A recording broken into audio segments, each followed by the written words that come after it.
that we have confirmation that UFOs are indeed in the sky and they are real and we're not crazy, can we talk about the Zimbabwe incident in 1994 where 62 children saw a UFO touchdown on the playground and little men get out of the craft? This is the aerial school in Zimbabwe, and in 1994, 62 school children were outside playing when they saw two crafts touch down near their playground, and they saw little men get off of these crafts. Now, they described the little men all the same. Large heads, dark black eyes, slender bodies with tight-fitting uniforms. And then here, look. Staff at the school had all the children draw out what they had seen on the playground that day, and all the children drew very similar pictures. And then on top of that, the children said their mouths didn't move, but they talked to us. I never saw their mouths open, but they were talking to me, and they were telling me about stuff that we're doing to the earth and power that we shouldn't be using. That's a whole other story, because what they were told is absolutely wild.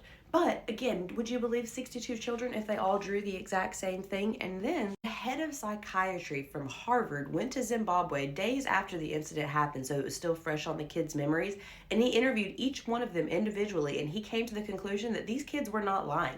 They saw a craft touch down on the playground in Zimbabwe in 1994. The aerial school in Zimbabwe is only 106 miles away from Mount Nyangani, where people go missing all the time, and there's supposedly a UFO base inside of it.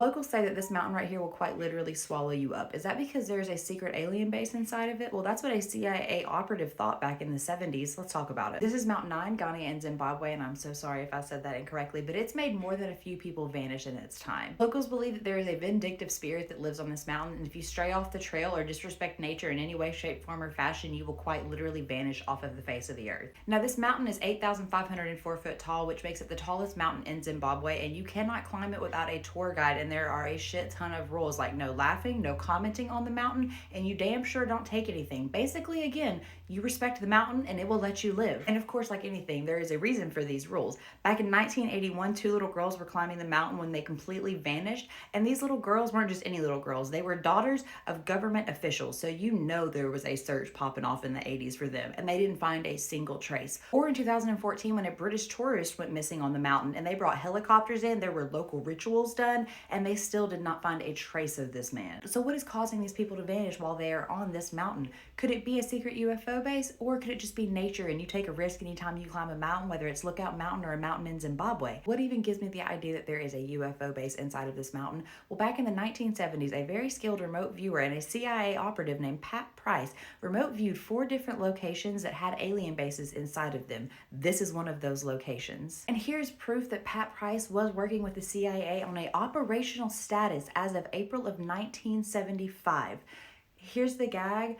3 months later, Pat Price was unalived, very mysteriously. So look, I need to tell you what those aliens told those kids in Zimbabwe when they touched down on the playground in 1994. But first, to do that, we need to pay our respects to Miss Emily Trim. She was one of those children on the playground back in 1994, and she recently passed away from a battle with cancer. She was an artist, and she created some dope-ass paintings that we're going to look at in 1 minute. But the UFO encounter impacted her entire life. She spoke at several conferences and became a UFO advocate and helped many people on their path finding the truth. What did she see that day that impacted her so much to paint stuff like this? Emily and the other students all said that the beings had very large dark eyes that almost drew you into eye contact, and once you were looking at them, it was almost these telepathic messages coming through, and it was an overwhelming feeling that we needed to save the environment. The student said that it was an overwhelming feeling that we needed clean air, beautiful trees, beautiful plants, and clean soil to thrive and live on this planet, and we were ruining it. Overall, the message that these beings wanted to communicate to these children in Zimbabwe was that the people on Earth were not taking care of the Earth. We were destroying it with certain powers.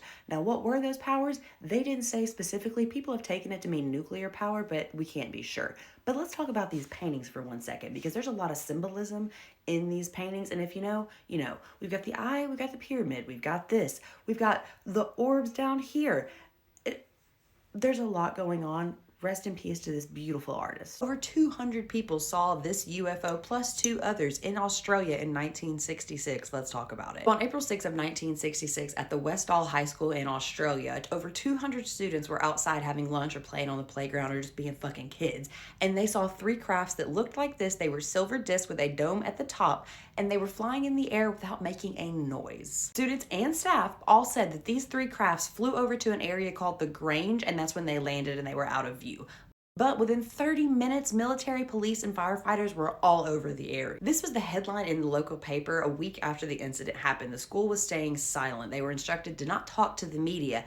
And one student just came forward here recently to reaffirm that yes, she saw 3 flying saucers in the sky. They touched down in the Grange. There was heavy military and police activity. And then the head mistress of the school gathered all the students that saw it and told them they saw absolutely nothing. They were not allowed to talk to the media. They were to talk about this to no one. This picture was released of the Grange, and that's the area that the saucers landed in. You can clearly see there is an imprint of something. And honestly, this UFO sighting concretes my belief that the UFOs are concerned about nuclear power and nuclear weapons. Because hear me out, between 1952 and 1957, Australia had 3 separate locations that they were testing nuclear weapons in. And out of those 3 test sites, 2 of them are only 8 hours away from where this UFO sighting took place.